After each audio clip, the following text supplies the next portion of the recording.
తెలంగాణలో స్కామ్లు ఒక్కొక్కటిగా బయటపడుతున్నాయి. మొదట మేడిగడ్డ బ్యారేజీపై అక్రమాలు జరిగాయని ప్రభుత్వం ఆరోపిస్తుండగా తాజాగా మరో అక్రమం బయటపడింది. ప్రభుత్వం మారిన కొన్ని రోజుల్లోనే ఈ భాగోతం బయటపడడంతో అక్రమార్కుల గుండెల్లో భయంతో రైళ్లు పరిగెడుతున్నాయి. రాష్ట్రంలో తాజాగా పశుసంవర్ధక శాఖలో గొర్రెల పంపిణీ పథకంలో నిధుల గోల్మాల్ జరిగిన విషయం తెలిసిందే. ఈ కేసును రాష్ట్ర సర్కార్ ప్రస్తుతం ఏసీబీకి బదిలీ చేసింది. ఈ మేరకు మంగళవారం ఉత్తర్వుల్ని జారీ చేసింది ప్రభుత్వం. ఆ శాఖలో ఫైళ్ల మాయం కేసు తదితర అంశాలపై ప్రస్తుతం ఏసీబీ దృష్టి సారించింది.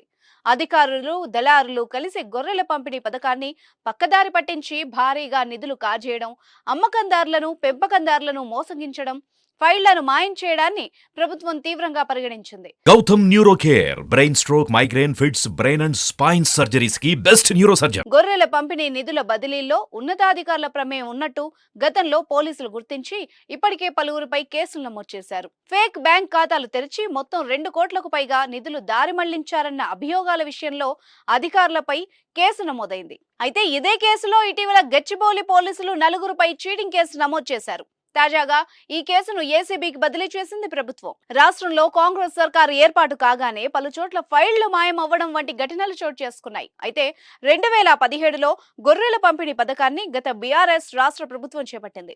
2 విడతల్లో ఈ పథకం కింద 6,000 కోట్లను వెచ్చించారు. 4.50 లక్షల మందికి కోటి గొర్రెలను పంపిణీ చేసినట్టుగా అధికారులు లెక్కలు వేశారు. 2వ విడతను ప్రారంభించిన కొన్ని రోజులకు నిధుల కొరతతో ఈ పథకం ఆగిపోయింది. బినామీ పేర్లతో ఖాతాలు తెరిచి 2.08 కోట్ల నిధుల దారి మళ్లింపు, పశుసంవర్ధక భవన్లో ఫైళ్లు మాయమైనట్టు పోలీసులు గుర్తించారు. నిధుల మళ్లింపు వ్యవహారంలో 4 అధికారులు, 2 గొర్రెల దళారులపై ఇప్పటికే గచ్చిబౌలి పోలీసులు కేసు నమోదు చేశారు. ఇప్పటికే పోలీసులు కొంతమేర దర్యాప్తు చేపట్టినా మరింత లోతైన దర్యాప్తు అవసరమని భావిస్తున్న ప్రభుత్వం ఈ మేరకు నిర్ణయం తీసుకుంది.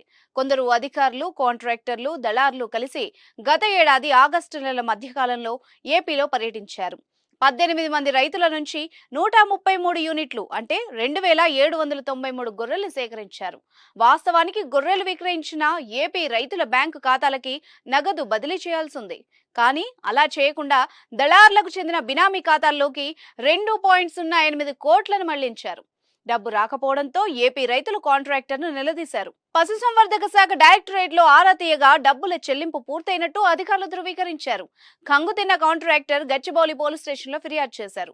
పశుసంవర్ధక శాఖ అధికారులు మరికొందరిపై ఐపీసీ సెక్షన్లు 406, 409, 420 కింద గచ్చిబౌలి పోలీసులు కేసు నమోదు చేసి దర్యాప్తు చేపట్టగా ఈ విషయాలన్నీ వెలుగులోకి వచ్చాయి.